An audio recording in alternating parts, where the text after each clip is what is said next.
Muy bien, vamos a hablar un poquito de la introducción. La verdad es que sí me gustaría, que la verdad es que no lo puse aquí, que el contenido vamos a hablar primero de la vena cava superior, después vamos a hablar de la vena ácigos y vamos a terminar con las venas pulmonares.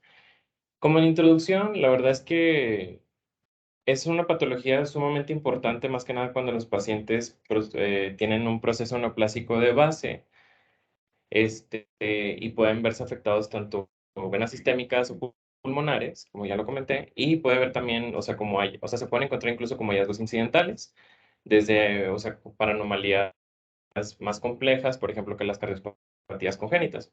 Entonces, la verdad es que tenemos que saber cómo se ven para poderlas diagnosticar y para que no se nos pase por alto ninguna patología de las cuales voy a hablar. Primero voy a hablar de la vena cava superior y voy a hablar un poco de la embriología porque realmente sí es muy importante para comprender las patologías siguientes. Muy bien, de su lado izquierdo tenemos, bueno, tenemos dos gráficos. El de su lado izquierdo tenemos las venas cardinales, que son del lado derecho, y del lado izquierdo tenemos las venas cardinales anteriores, que más o menos como a la quinta semana, drenan la porción cefálica del embrión. Y tenemos las venas cardinales posteriores que drenan la porción caudal del embrión, igual en la misma semana. Estas hacen unas venas cardinales comunes, que son unas venas muy pequeñas, que al último van a ir a drenar al seno venoso. La contraparte de este lado es importante porque los colores que muestran o sea, el contralateral, pues, o sea, son las venas que van a formar. Por ejemplo, la formación de la vena cava se caracteriza por la anastomosis de estas dos. Entonces, esto es de suma importancia porque ahorita vamos a ver una patología que habla de la persistencia de la vena cava superior izquierda. De modo, o sea, esto se va a tener que anastomosar para que esta sangre del lado izquierdo pueda fluir hacia el lado derecho. Entonces, por eso como que me gustó ponerles esto para que entiendan la patología siguiente.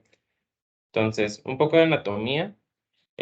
Como ya todos sabemos, la vena cava superior está formada por la confluencia de las dos venas brachiocefálicas, tanto de la derecha como de la izquierda, que estas discurren a lo largo del mediastino medio derecho, con la tráquea y la aorta ascendente a su izquierda. Entonces, la verdad es que en la literatura decía que la longitud media de la vena cava superior es de 7.1 centímetros y con un diámetro máximo de hasta 2.1 centímetros. Esto es importante por las patologías que voy a mencionar.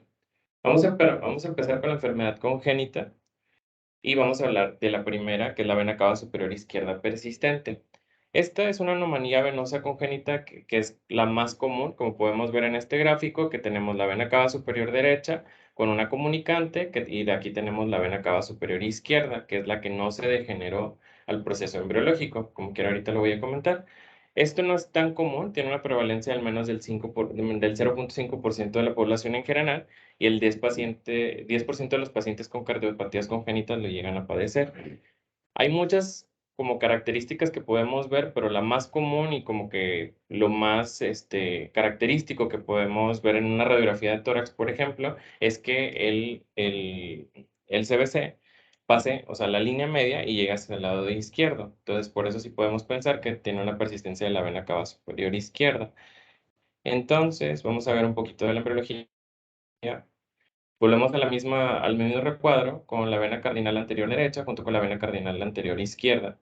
Esto, pues es el sistema, o sea, estas tres es el sistema de drenaje venoso del embrión. Como podemos ver aquí que tiene una anastomosis, transversal, que son las flechitas estas que se muestran aquí en las flechitas rojas. Esto se tiene que formar entre las dos venas cardinales anteriores, pero aquí como lo vemos tiene que haber, o sea, se tiene que formar la vena barcocefálica y tiene que haber una regresión de la vena cardinal anterior izquierda para formar el ligamento de Marshall.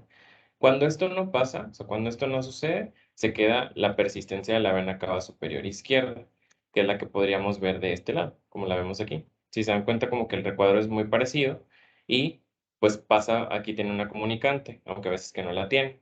Por ejemplo, aquí tenemos una radiografía de tórax, una posterior anterior, que es un hombre de 35 años, que fue después de una colocación del catéter venoso central, y pues simplemente se la tomaron pues para ver cómo estaba colocado. Como podemos observar, podemos ver cómo el catéter discurre a través de la línea media, pasa la línea media y llega hasta la izquierda, y esto es sumamente característico de una persistencia de la vena cava superior.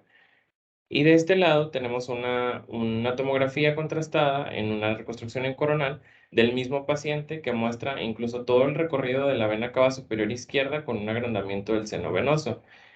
Ahorita voy a hacer unas comparaciones de eso para que no se nos pase cuando el seno venoso está agrandado y pues qué diferenciales de patologías puede tener.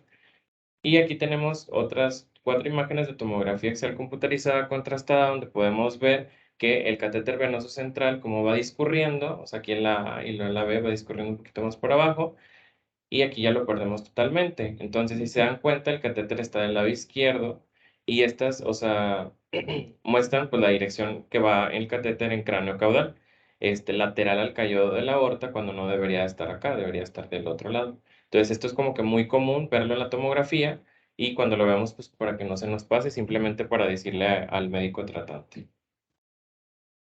Muy bien. Ahora hablaremos de algo que se llama retorno venoso pulmonar anómalo parcial, que esto es, la verdad es que es un subconjunto de cosas que afectan a la vena pulmonar del lóbulo superior derecho que drena directamente la vena cava superior, como en el recuadrito que tenemos por este lado, que aquí lo podemos ver. Estos, como por ejemplo en estas dos imágenes que están un poquito más representativas.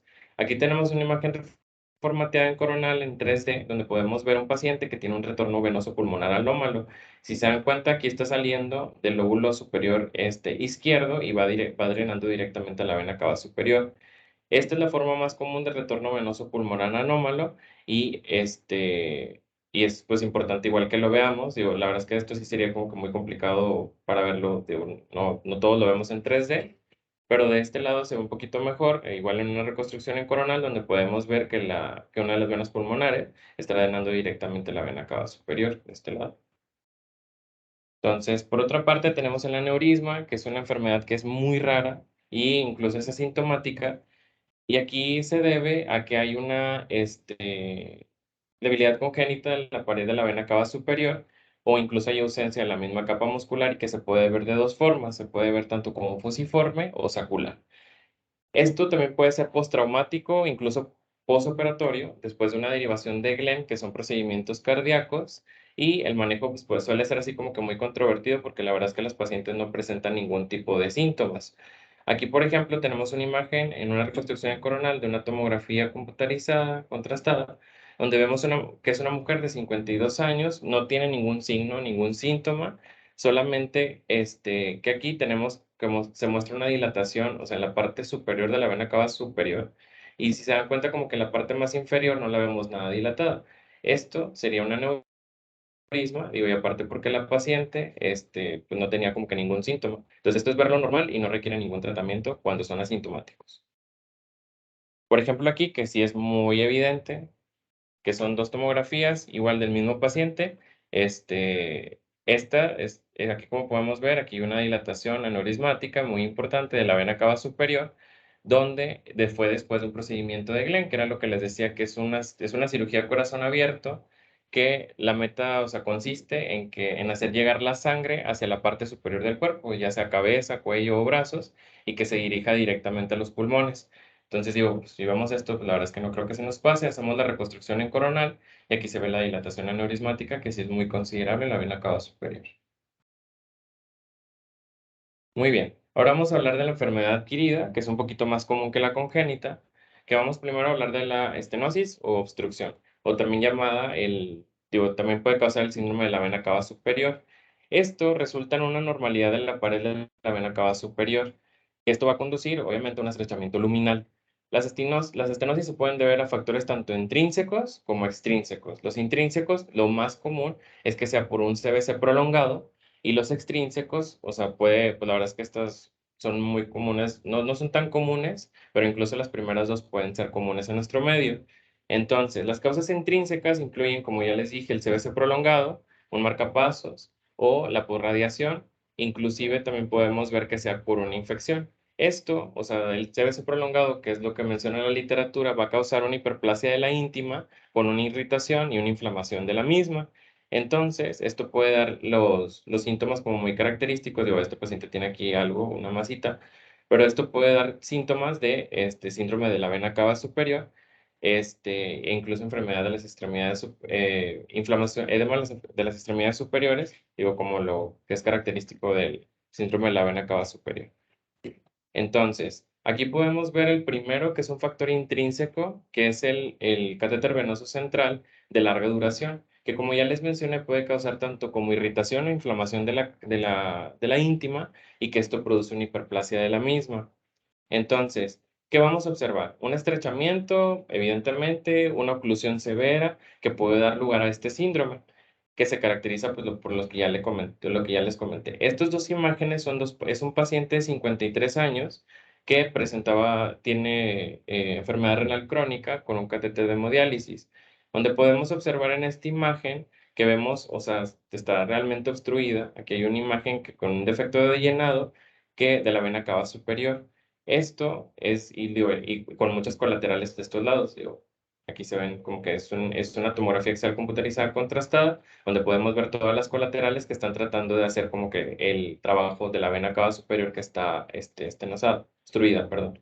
Y de este lado vemos el mismo paciente, pero en una reconstrucción en coronal, donde podemos ver el defecto de llenado de este ladito, y también podemos ver todas las tributarias que tiene este lado, las colaterales. Entonces, ¿por qué? Porque pues tienen que hacer el trabajo de la vena cava superior de este lado. Entonces, de los factores intrínsecos también tenemos algo que se llama vaina de fibrina, que es una matriz heterogénea de banda, o sea, que tiene muchos desechos, entre ellos cantidades muy considerables de trombos, de células endoteliales, inclusive colágeno, y que se forman alrededor de los catéteres de hemodiálisis. Y todo esto es importante porque, digo, la verdad es que en nuestro medio lo vemos mucho, piden mucho de ese tipo de cosas por los catéteres. Entonces vamos a ver una imagen, por ejemplo, aquí tenemos una radiografía posterior anterior de una mujer de 57 años, que igual tenía una enfermedad renal crónica, que tenía múltiples colocaciones de catéter venoso central, y como aquí podemos ver que tiene unas calcificaciones lineales que van durante el trayecto de la vena yugular. Esto es importante verlo, y cuando lo vamos a sospechar de que tenga, por ejemplo, una obstrucción o que tenga una vaina de fibrina, que el paciente, en este caso, el paciente aquí, o sea, el catéter está bien colocado, pero no funciona. O sea, no funciona normalmente. Y acá el catéter, pues ya no funciona. Y aparte tiene un CVC prolongado, y esta tiene, pues, el antecedente de muchos CVCs. Entonces es importante saberlo y ver si no, primero no está calcificado en la placa, pues para poder realizarle otro estudio de imagen.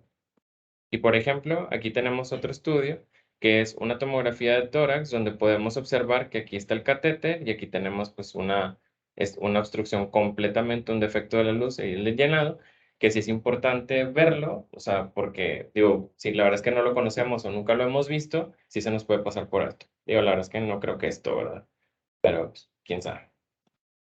Entonces, ahora hablaremos un poco de la trombosis. La trombosis, podemos tener un trombo blando o un trombo tumoral. Esto puede ser causado por muchas cosas. Como les dije, las complicaciones más frecuentes, la verdad es que las del catéter venoso central o dispositivos que tengan como mucho tiempo, por ejemplo, los marcapasos, etcétera. Entonces, ¿cómo lo vamos a observar? Como un defecto de llenado, etcétera, como ya se los he ido diciendo anteriormente. Y aquí tenemos el defecto de llenado de la vena cava superior. Es importante saber, o sea, y reconocerlo nosotros, y más que nada saber si el paciente tiene algún primario o si tiene como alguna masa que esté obstruyendo, que esté por ahí, de que en el ilio o en el tórax, para ver si es blando o si es tumoral. Entonces, ¿cómo lo vamos a ver? Hay diferentes tipos, o sea, perdón, hay diferentes cosas que lo puede causar. Por ejemplo, puede ser resultado de una invasión directa, o sea, por ejemplo, de un tumor maligno, que los más comunes puede ser un carcinoma de células pequeñas y un carcinoma de células no pequeñas, que son los más comunes que los dan, que ahorita vamos a ver una imagen de eso. O incluso puede ser una diseminación hematógena de los tumores malignos, por ejemplo, la metástasis, que eso es lo más común que vamos a ver, una trombosis por una metástasis. Por ejemplo, aquí tenemos dos imágenes de un paciente de 65 años con un antecedente de una mastectomía de hace 10 años por un cáncer de mama. El paciente tiene edema facial y miembros superiores que como que se lo acaban de notar, y es más pronunciado el lado izquierdo. Aquí podemos observar que tenemos, digo, dos imágenes de tomografía axial computarizada y una reconstrucción en coronal, donde podemos observar cómo aquí tenemos un defecto de llenado completo, o sea, completamente tenemos el defecto de llenado en la vena cava superior, y de este lado incluso ya está haciendo que el segmento medio de la vena cava superior, justo antes de llegar acá, se esté un poquito más grande con el portacat que tenemos de este lado. Aquí es importante saber que no fue por el portacat, sino fue una trombosis por el mismo, o sea, por el mismo antecedente que la paciente tenía. Y es importante recordar que las metástasis es lo más común que podemos ver aquí. Por ejemplo, de este lado. Aquí tenemos un seguimiento, es una tomografía axial computarizada contrastada, donde podemos observar que este paciente es un paciente de 63 años con un trombo tumoral. ¿Por qué les comentaba lo de ver las tumoraciones o conocer las tumoraciones? Porque este paciente tiene un adenocarcinoma de pulmón avanzado, como lo podemos ver en esta imagen, que ya incluso se está como que queriendo meter aquí al mediastino, o ya se metió completamente, y está invadiendo directamente la vena cava superior. Y si se ve en el contorno aquí, hiperdenso, esta es el material de contraste en la vena cava superior con el defecto de llenado casi ocluyéndolo completamente, y esto es de suma importancia y este es un trombo tumoral, no un trombo blando, como lo podemos ver en otras patologías. Muy bien. Y ahora sí, hablando de la estenosis o la obstrucción, como factores extrínsecos, tenemos las causas más comunes de la estenosis de la vena cava superior son las compresiones por masas. En este caso tienen que ser, bueno, son mediastínicas, malignas, inclusive hay algo que se llama mediastinitis fibrosante, que ahorita lo voy a mencionar, y que tienen que estar situadas más que nada en el mediastino medio y pues que esté rodeada pues, por una gran masa, ¿no?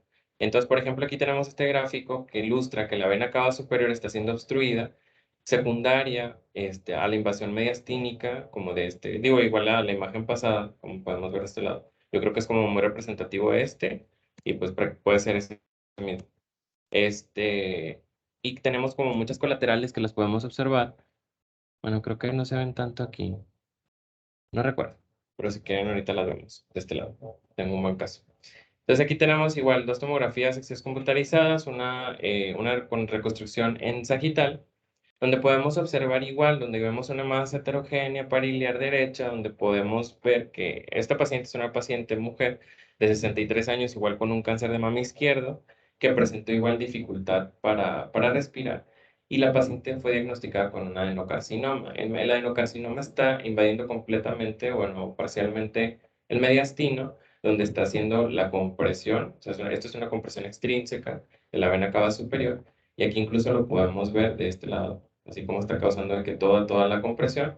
Y eso es importante igual verlo y buscar detenidamente que cuando tengamos algún tipo de malignidad en alguna paciente, buscar pues trombosis de algún lado o incluso la estenosis como lo podemos ver aquí. Yo la verdad es que no creo que esto se nos pase, pero sí es importante verlo y denotarlo. Muy bien, por ejemplo, en esta imagen que tenemos dos imágenes, una radiografía y una tomografía axial computarizada, donde podemos observar aquí lo mismo. Esta imagen aquí tenemos que muestra cómo este paciente tiene un antecedente igual de un cáncer de pulmón metastásico y que muestra una gran masa a nivel pariliar derecho. Se le realiza la tomografía y podemos observar que está obstruyendo prácticamente la vena cava superior, y pues lo está estenosando, ¿no? Porque si se dan cuenta por aquí va el catéter. Muy bien. Ahora de las cosas rarísimas que mencionaba la literatura, tenemos algo que se llama sarcoma primario de la vena cava superior o leiomiosarcoma. La malignidad más común que tenemos en la vena cava superior por trombosis, etcétera, es una metástasis, eso no hay duda.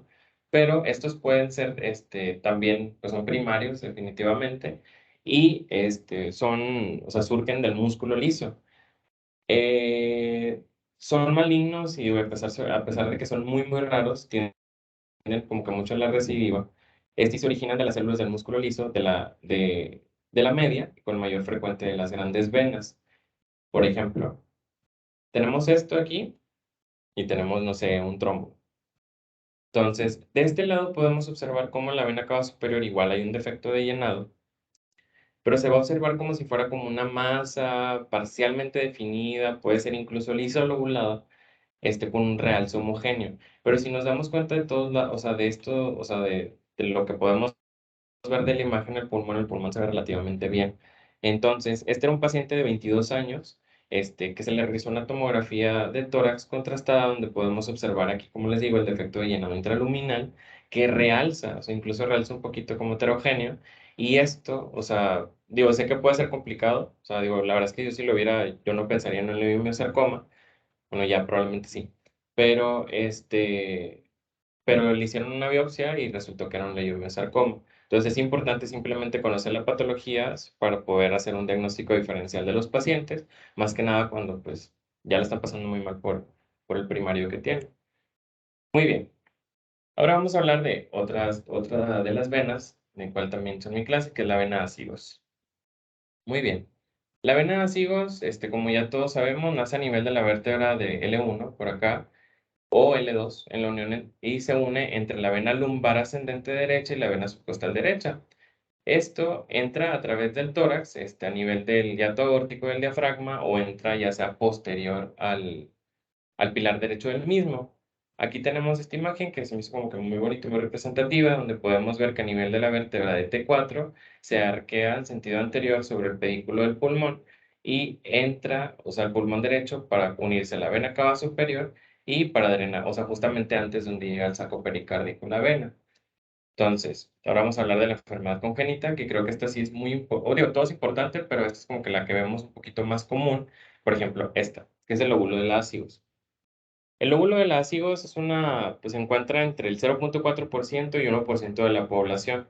Y esto, se forma cuando la vena cardinal posterior, volvemos como que al mismo recuadro del principio, queda, o sea, en lugar de permanecer como que en el vértice del pulmón, o sea, va a penetrar hacia la porción medial superior, en el segmento apical del lóbulo superior derecho y hace como que este lóbulo del ácido. La verdad es que no es un verdadero lóbulo accesorio, o sea, simplemente es una variante anatómica que sí es muy común porque pues se presenta como que el signito de la lágrima, como podemos observar en estas dos imágenes, de una radiografía de tórax, por el posterior anterior o cervicales, y de este lado tenemos como que la tomografía.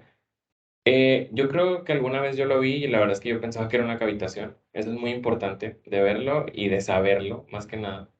Porque aquí podemos ver cómo esta línea que va para acá, o sea, como una sombra que lo menciona en la literatura como si fuera una forma de lágrima. Entonces, esto sí es suma importancia porque sí es una variante anatómica muy común y verlo y pues no dejarlo como una patología. Se le realiza el TAC de tórax de alta resolución donde podemos observar que aquí está la linecita justamente antes de entrar a la vena cava superior. Esto sí es sumamente importante y sí me gustaría que lo reconocieran más que nada mis compañeros de primer año para que no lo den como algo que está patológico. Muy bien, ahora tenemos la continuación de la vena ácido, que aquí falló la unión entre los segmentos hepáticos y prerrenal durante el desarrollo embriológico. La prevalencia sí es alrededor del 0,6% y se identifica un poquito más en los pacientes que son asintomáticos, o sea, como hallazgo incidental. Y es necesario, o sea, es necesario saberlo antes de un cateterismo, por ejemplo. Y también es importante como en ciertos procedimientos.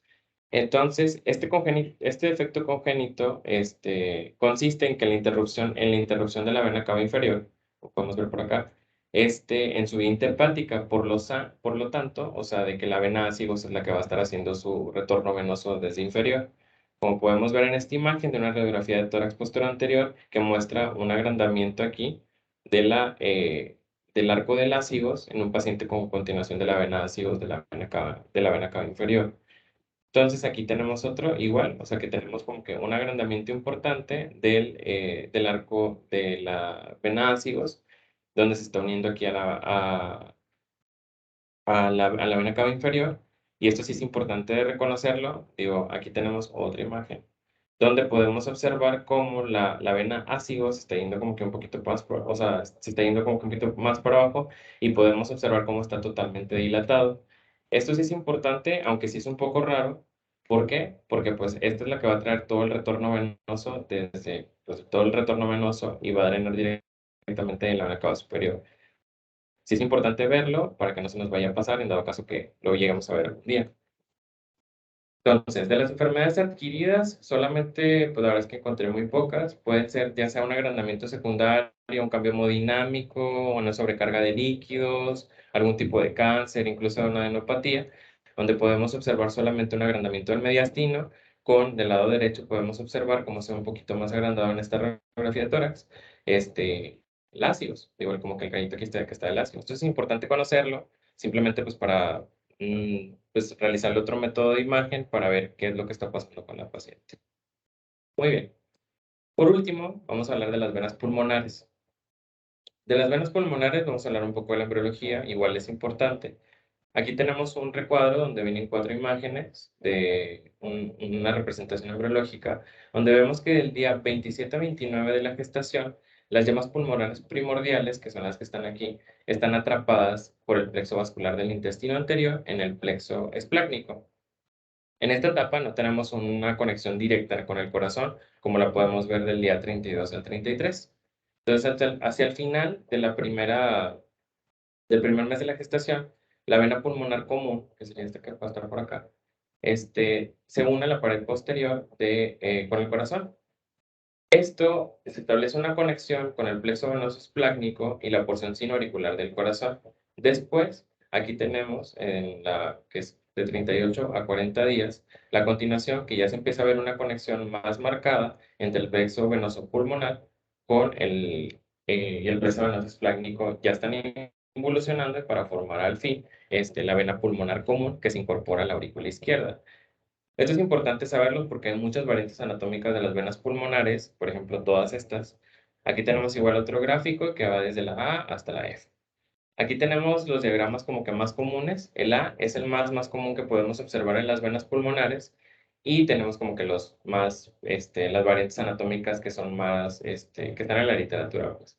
Tenemos un tronco común izquierdo, por ejemplo, de este lado, y de este lado tenemos una vena pulmonar media derecha accesoria, que es la de este lado. Y luego en la D tenemos dos venas pulmonares medias derechas accesorias, y en la E tenemos una vena pulmonar media derecha accesoria y una vena pulmonar superior derecha accesoria. Pero la verdad es que parece un trabalenguas, pero sí es como que sí hay muchas variantes, la verdad. Y de este lado tenemos una vena pulmonar superior derecha, que tenemos acá, que se une, o sea, que tiene una anastomosis justo antes de entrar.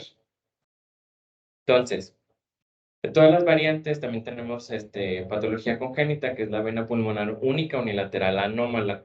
Le volvemos con otro trabalenguas, que es extremadamente inusual y la verdad es que consiste en que es una vena pulmonar solitaria que se une a un lado de la aurícula izquierda después de unir las venas pulmonares de un pulmón. Esto es más frecuente que sea del lado derecho y puede tener ya sea una ubicación, ya sea yuxtiliar, y la anomalía se representa más que nada en las radiografías como una opacidad tubular serpentiginosa. Por ejemplo, aquí. Aquí tenemos una radiografía posterior anterior que muestra un aumento del tamaño iliar, aquí como de este lado si se dan cuenta, como que el tamaño iliar derecho. Y de este lado tenemos una reconstrucción tridimensional oblicua posterior, donde podemos observar también una vena pulmonar derecha que está como anómala. ¿Ok? Y ahora, hablando de la estenosis o la atresia congénita de la vena pulmonar unilateral, esta consiste pues, en la obliteración completa o parcial de las venas pulmonares de un solo lado, que esto va a resultar como una incorporación fallida de la vena pulmonar común hacia la aurícula izquierda durante el desarrollo embriológico. Esto se suele manifestar como síntomas pulmonares o síntomas como disneicos en los primeros 3 años de vida, aunque todavía se ha descrito en adultos en muy pocos casos. Los síntomas pueden incluir desde una infección pulmonar recurrente, una disnea de esfuerzo y en ocasiones una hemoptisis. Por ejemplo, aquí tenemos dos imágenes de tomografía axial computarizada contrastada de este lado y una tomografía de tórax, donde podemos observar que él era un hombre es un hombre sintomático de 48 años, donde podemos observar que aquí en la ventana mediastínica podemos ver que la aurícula izquierda se muestra como que plano, o sea, te muestra como que totalmente plano. Y de este lado, que es como que para mí lo más característico, podemos ver que el hemipulmón derecho se ve un poquito más, o sea, más chiquito. Y podemos ver incluso como que un patrón reticular aquí, y también tenemos un patrón reticular con un engrosamiento septal, más que nada como por aquí. Digo, la verdad es que se ve muy poquito, pero Esto podría hacernos pensar en una estenosis o una atresia congénita de la vena pulmonar derecha unilateral, como lo podemos ver acá, y acá pues podemos ver el pulmón que está un poquito más chiquito el contralateral. Muy bien. Tenemos ahora la varice de la vena pulmonar, que esta es una dilatación, como ya vimos la varice de la dilatación de la vena cava superior, el cual no tiene como una conexión arterial. ¿Por qué es importante decir esto? Porque esto podemos hacer un diagnóstico diferencial con una malformación arteriovenosa que sí tiene una conexión arterial. Entonces la vamos a observar como una dilatación sacular o fusiforme en la entrada ya sea de una vena hacia la aurícula izquierda. Estos pacientes están asintomáticos y cuando cursan con sintomatología pueden cursar con hemoptisis y la tomografía suele facilitar el diagnóstico. Por ejemplo, aquí tenemos una paciente con un diagnóstico ya conocido de miocardiopatía congénita compleja que fue tratada a los 27 años. Entonces, de su lado izquierdo tenemos una radiografía de tórax posterior anterior donde podemos observar que tiene como una opacidad nodular, como múltiples opacidades nodulares de este lado. Aquí las podemos ver. Para iliar derecho. Y de este lado igual las podemos ver acá. Estas son varices de las venas pulmonares y suelen ser pacientes que están, o sea, que tienen un post-tratamiento, o sea, o los trataron quirúrgicamente y pues obviamente tienen una patología de base, como lo miramos en la vena cava superior. A diferencia de la malformación arteriovenosa, que aquí sí, bueno, digo, que aquí sí podemos ver cómo tenemos bueno, de hecho aquí se ve mejor, cómo tenemos aquí, o sea, aquí como que una dilatación, así como que es circular, o como quieran decir, pero aquí a diferencia de la varice pulmonar, que la varice pulmonar no tiene una conexión arterial y la malformación arteriovenosa sí la tiene, a pesar de que se vean muy parecidas. Entonces, vamos a hablar de la malformación arteriovenosa y ahorita me regreso como para hacer el comparativo. La malformación arteriovenosa pulmonar, pues es una comunicación anormal que se da entre una vena, y una arteria. Lo que podemos tener es que sea de que ya sea única o sea múltiple y depende del tamaño de la lesión, que es la sintomatología que puede dar.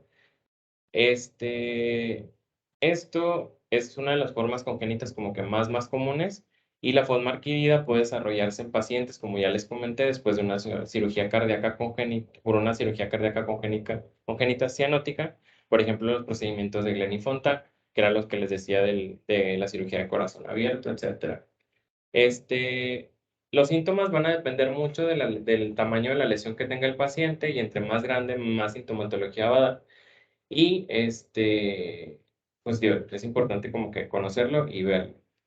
Como podemos ver en estas dos imágenes de tomografía axial computarizada y donde podemos obtener una reconstrucción en 3D, que es una paciente de 47 años con antecedente de foramen oval tratado quirúrgicamente, que se sometió a una tomografía, donde podemos observar esto. O sea, si se dan cuenta, aquí tenemos como una dilatación sacular, y de este lado igual la tenemos acá, que se ve como un poquito más bonita, donde esta sí tenía una conexión arterial, que era la diferencia que les comentaba que eh, con la varice, que no tenía una conexión arterial, no tenía conexión con ningún vaso. Entonces, esto es como que lo más característico de ver, o sea, una dilatación que sí tiene como que un vaso nutricio. Entonces, a menudo, la verdad, la modalidad del diagnóstico para la técnica de imagen de elección de estos pacientes es una tomografía axial computarizada con contraste. Y o sea, cuando lo vemos incluso sin contraste, esto lo podríamos dejar incluso como un nódulo, pero le tomamos el contrastado y ya se ve como una masa que es serpentiginosa, que tiene un vaso nutricio, etcétera, y lo buscamos como que intencionadamente, y esto sería una malformación arteriovenosa pulmonar. Por ejemplo, en esta imagen, en una reconstrucción en coronal, donde podemos observar, digo, aquí no se ve tanto como que el seguimiento serpentiginoso, pero sí podemos observar una dilatación sacular. Esto es de suma importancia y hacer como que la diferencia entre las dos cosas. Muy bien.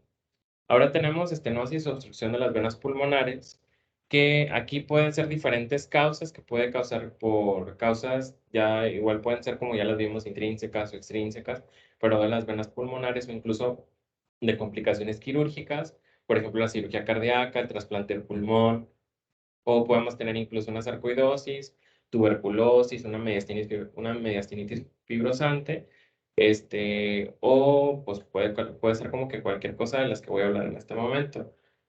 Aquí tenemos el diagrama de patrones relacionado como que con las neoplasias más comunes. Por ejemplo, aquí tenemos el A, sería una compresión extrínseca, como lo vimos en la vena cava superior. En el B tenemos una obstrucción completa. En el C tenemos una neoplasia extracardíaca con un trombo tumoral, como podemos usar una neoplasia extracardíaca con el trombo tumoral. En la D tenemos una neoplasia cardíaca con trombo tumoral.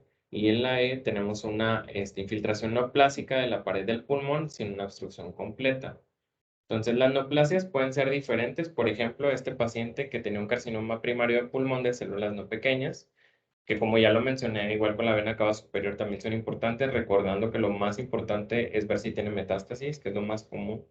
Este era un hombre de 54 años, donde observamos dos imágenes en una tomografía axial computarizada y una reconstrucción en corona, donde podemos observar que tiene una gran masa mediastínica, digo, sí es muy, muy importante aquí, se ve muy grande, que comprime la vena pulmonar izquierda, superior izquierda, y con una obstrucción completa de la misma, y pues la misma masa se ve aquí como que completamente. De este lado aquí la tenemos de los dos lados, y sí como que así se ve como que cómo está obstruyendo completamente la vena pulmonar derecha de este lado. Entonces, hablando de la mediastinitis fibrosante, que era la que iba a mencionar al principio, pero quise dejarla hasta el final.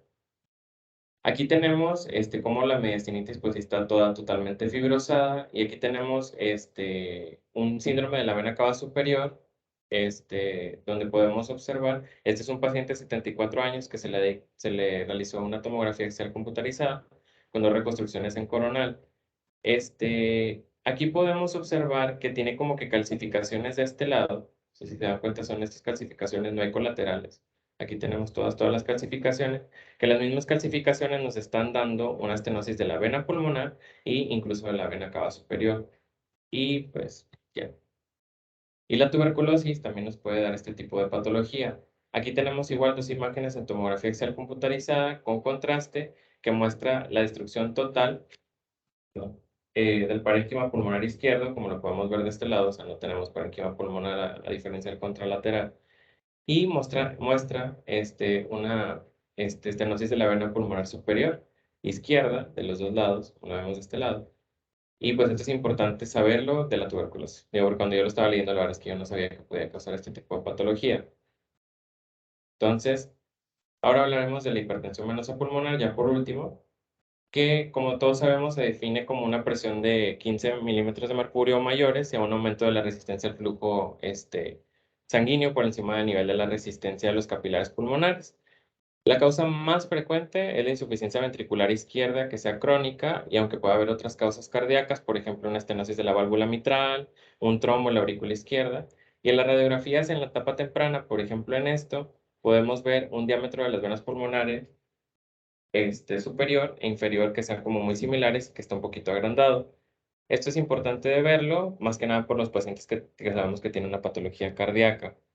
Aquí tenemos dos imágenes de radiografía, perdón, radiografía de tórax, donde podemos observar que ya tiene como que un edema intersticial como muy considerable. Incluso tenemos como que las líneas B de Kerley por acá. Digo, la verdad es que se ven muy poquito, pero por aquí se alcanzan a ver de este lado. Y de este lado ya tenemos incluso un edema, o sea, completamente con un espacio aéreo, y incluso estamos perdiendo el exceso costodiafragmático de este lado debido al edema. Y, o sea, ya tenemos de los dos lados. Esto es importante verlo en una hipertensión venosa pulmonar para ver si el paciente no está cursando con edema. Y por último, trombosis de la vena pulmonar.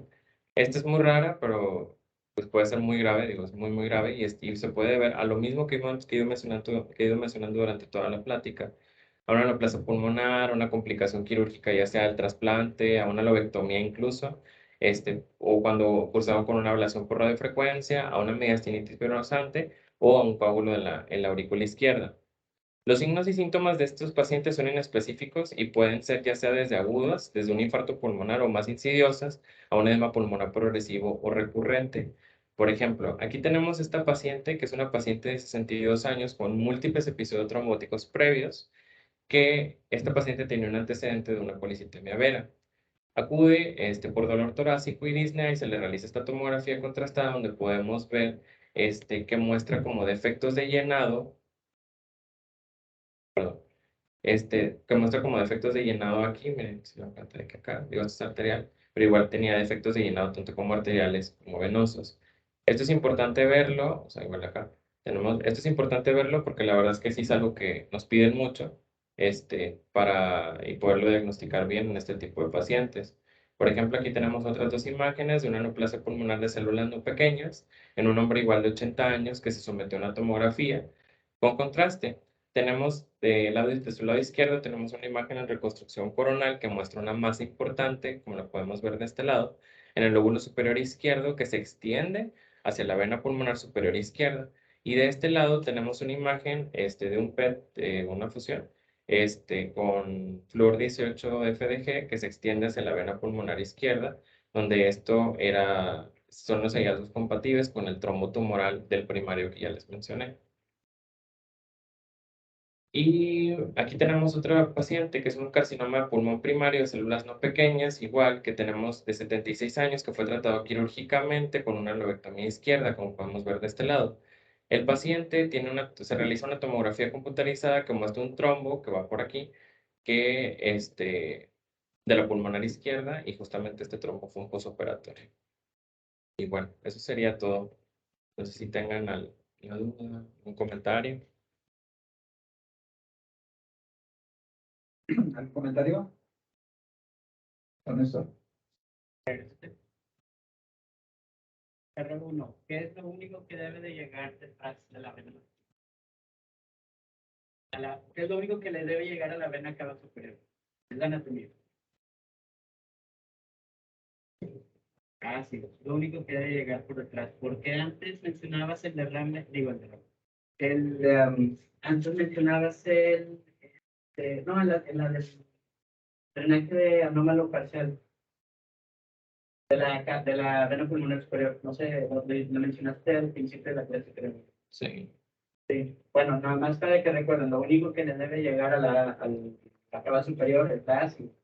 Todo lo demás tiene el potencial de ser un drenaje, bueno, más bien, es un drenaje venoso parcial. Entonces, ¿eso cómo lo confirman? ¿Qué les dijo el oficial? ¿O qué se les ocurre para hacer? Para empezar, la ácido, ¿cuál es el curso del ácido? ¿Se acuerdan?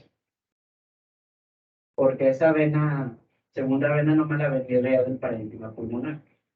Y esa vena anómala usualmente va a faltar, no llegaría a dónde. Y es una vena pulmonar a donde no llegaría. ¿La aurícula qué? Claro. Y a ver, dale más para adelante.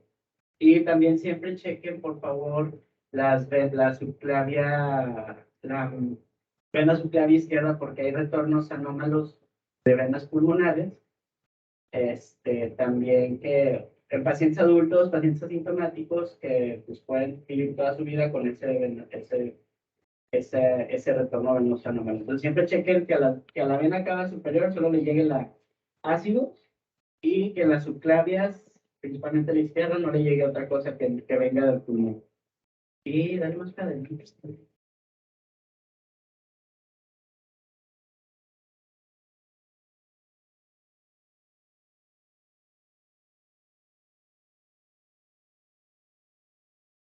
Bueno, y ahí está, en la continuación de la vena ácido, nada más, es lo que sí se dieron cuenta de este doble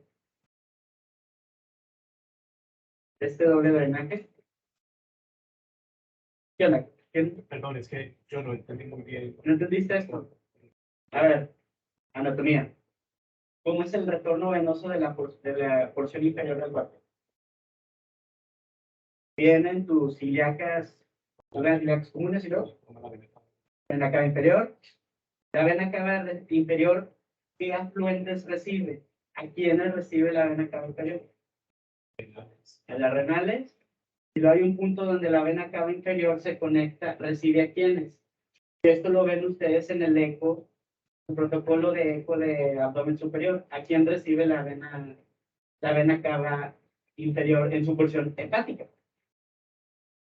No. ¿Vigente portal? No. ¿A quién recibe? Suprahepáticas, ¿ya? Esto apúntenlo en un post-it mental. Hay 3 sistemas, digamos, vasculares en el hígado que ahorita luego vemos. Una arteria, una vena corta y una vena suprahepática. En este caso me voy a enfocar en la suprahepática. ¿Qué es lo que no está pasando aquí? Ay, ¿cómo te llamas? Se me olvidó, perdón. Daniel. Perdón, Daniel, ¿qué es lo que está pasando aquí? Están separados. Aquí viene el drenaje venoso de lo que es el cuerpo. No hay una porción hepática, como dijo Heradio. Las venas suprahepáticas drenan independientemente al corazón, a la aurícula derecha, y aquí pues el resto de la sangre del cuerpo se continúa en la vena ácida. Eso es lo que está pasando, se cortan. A veces puede ser como variante y a veces asociada, como dice, a cardiopatía congénita. A veces, me ha tocado verlo más veces, obviamente en cardiopatía congénita, pero eso es algo que deben de buscar. Entonces, porque es esa ausencia, como dijo, de la porción hepática de la vena cava inferior. Se puentea eso. Y la vemos para adelante, nomás quiero ver, para cortar rápido. En estos sean los puntos. Dale.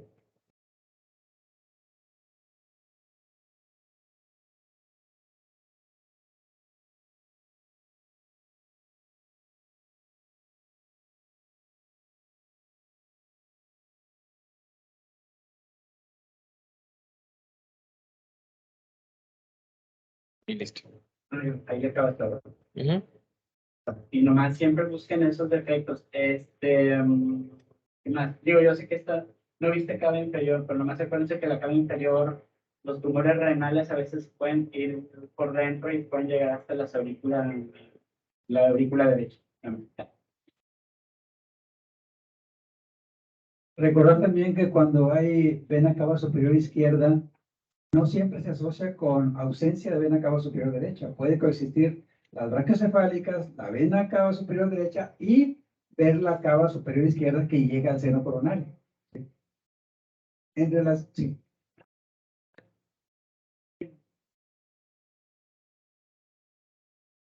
Bueno, ¿sale? Más para de la cava, de las izquierdas persistentes, regreso al esquema. No, dale una adelante. Déjame. Nada más rápidamente. Pueden estar las dos, puede estar una sola. Eso creo que sí lo mencionaste, ahorita que veía en el video. Y que hay algo, ahí puede haber una comunicación sobre abajo de quién pasa el seno coronario. ¿Quién debería estar aquí?